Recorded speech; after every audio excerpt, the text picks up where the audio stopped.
د لویو بخونکي خدای په نامه درنو لیدونکو السلام علیکم. د افغانستان سیمې او نړۍ مهمو خبرونو ته ښه راغلاست. په پیل کې د کابل او مسکو په اړیکو کې نږدېوالی او واشنګټن ته سفر، د نوې ریل لارې د جوړېدو پر سر د افغانستان او ترکمنستان هوکړه، او د دایکنډي کې د امنیتي ځواکونو له لورې د یو ماشوم ژغورل. له نړۍ څخه د 15 اوکرایني بي پیلوټه الوتکو د راغورځولو ادعا، د حزب الله غورځنګ او اسرائیلو ترمنځ جګړه، د ولسمشرۍ له نوماندۍ څخه د جو بایډن شاتګ، او په بېلابېلو ولایتونو کې د افغان لوبغاړو ترمنځ ورزشي سیالۍ. اوس هم بشپړ خبرونه. په کابل کې د روسیې سفیر دیمیتری ژیرینوف وایي چې د امریکا له بندیزونو سره د مقابلې لپاره له افغانستان سره پر افغانۍ او روبل راکړه ورکړه کوي. دیمیتری ژیرینوف تاس خبري اژانس ته ویلي چې د افغانستان او روسیې ترمنځ سوداګري راکړه ورکړه په غوړېدو ده. نوموړي زیاته کړه چې روسیه او افغانستان له بندیزونو سره مخامخ دي او په راکړه ورکړه کې له ډالرو څخه کار نه اخیستل یو انتخاب دی. د ترکمنستان بهرنیو چارو وزارت ویلي چې د افغانستان له لارې د یوې نوې ریل لارې د جوړېدو پر سر له افغان چارواکو سره هوکړې ته رسېدلي دي.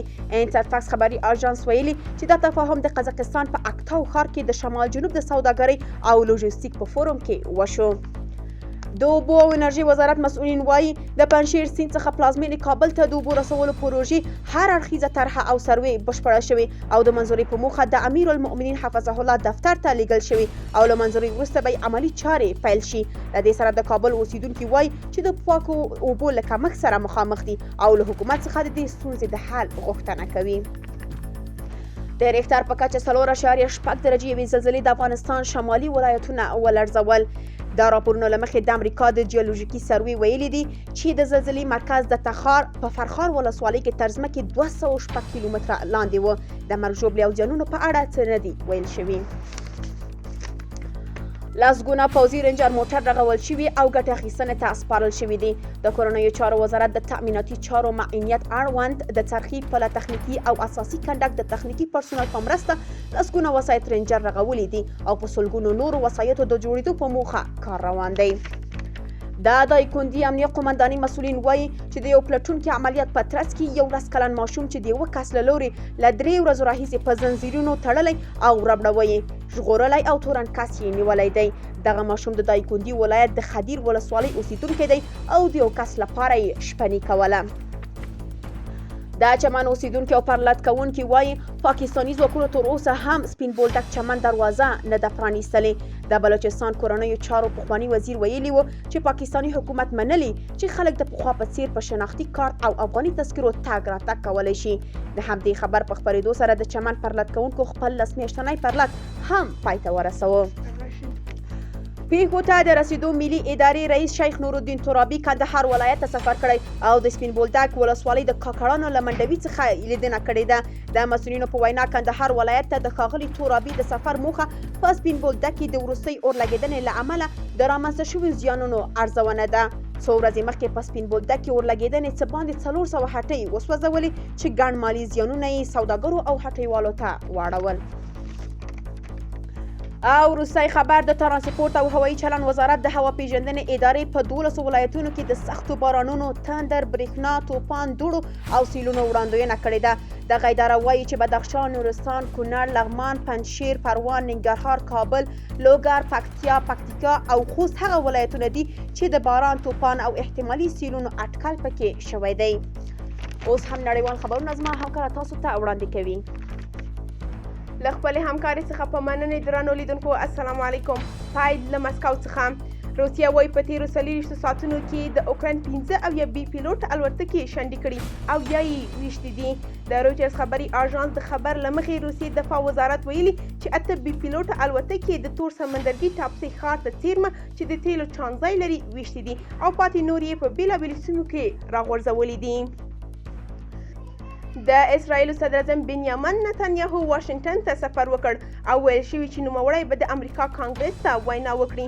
دغه سفر داسې مهال ترسره کیږي چې د امریکا ولسمشر جو بایډن په سږنیو ولسمشریزو ټاکنو کې له کاندیداتورۍ لاس په سر شوی او بل لور ته د غزې جګړه لا هم روانه ده چې له امله یې په زرګونه فلسطینیان د اسرائیلي یرغلګرو ځواکونو له لورې شهیدان او ټپیان شوي دي.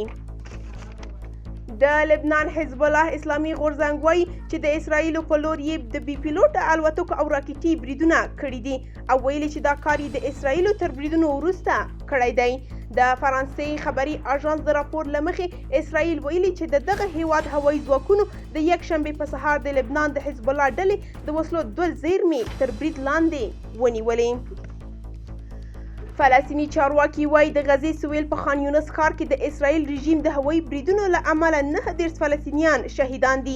د غزې رسنیو مرکز ویلي چې د تیرې یوې اونۍ په ترڅ کې اسرائیلي ځواکونو د غزې په نصیرات میشت غالي کې 63 ځله هوایي بریدونه ترسره کړي چې له امله 1 فلسطینیان شهیدان شوي او 251 نور ټپیان دي. د امریکا ولسمشر جو بایدن د دغه هیواد په ولسمشریزو ټاکنو کې له نوماندۍ څخه تیر شوی خو زیاته کړې چې د خپلې دورې د 2015 زیږدیز کال تر جنوري میاشتې پورې به خپلې دندې ته دوام ورکړي. د بایدن دغه کار سخت غبرګونونه راپارولي دي. اوس هم د لوبو په ډګر کې یو څو مهم خبرونه. د افغانستان فوټسال غوره لیګ سیالیو په دوام د پنجشیر پیروزي لوبډلې 6-5 برادران خواجه زاده ته ماتې ورکړه. په بله لوبه کې 3-2 صداقت لوبډله له ماتې سره مخ کړه. په دغو سیالیو کې سعادت نیمروز له آریا فورج او جوانان میهن له ظاهر اسد لوبډلې سره لوبه وکړه.